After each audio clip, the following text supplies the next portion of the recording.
Hi, Mike Gibson coming to you live from SCAI 2017, and I'm joined by Henri, Justino, and Dennis Kim. Welcome, guys. Thanks. Talk to us a little bit about the highlights of the pediatric interventional section.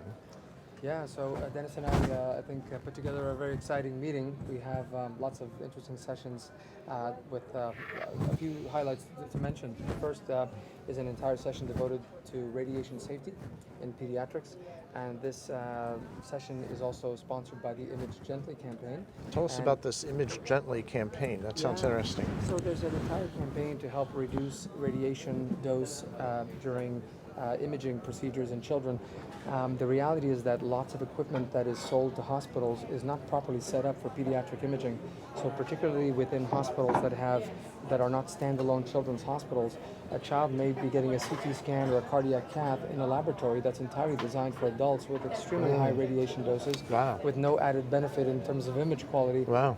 So that's a really an unnecessary risk. So we highlight in this paper that is being released through JACC Cardiovascular Imaging this week as well. And probably, I could be wrong, probably a lot more exposure to the operator as well if there's not a big body absorbing radiation, right? That's correct. Yeah, and kids, when the patients we take care of are going to need lifelong care. So it's not just one procedure and then done. And so throughout their lifespans, they could have many dozens of cath-based procedures, all of which can add up over the course of a lifetime to increase the risk of cancer and other kinds of radiation-induced illnesses.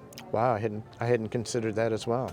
Fascinating. Their tissues are more radiosensitive than adult tissues, and the primary beam is much closer to a lot of other important areas like the eyes and thyroid and so on. Because all the distances are small. Interesting. So for all of these reasons, we put together, I think, a very comprehensive paper that describes across all imaging modalities what kind of basic strategies should be employed to optimize image dose for children and for pediatric imaging. Fascinating.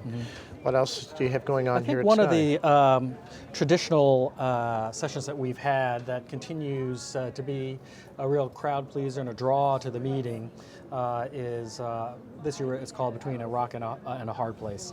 And it's an opportunity for our colleagues to bring forward cases that were complicated in some fashion and allows them to present these cases and what they did to get out of the situation or the bind that they were in.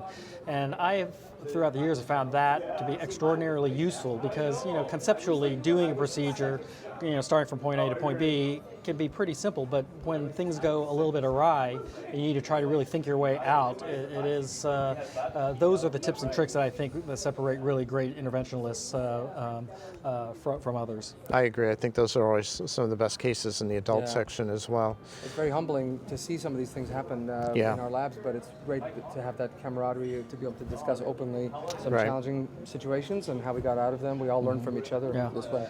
And some of these situations are from the most experienced operators that we have. So it's not just a junior person that ran into an issue. It's like this happens to all of us, and so it can help all of us.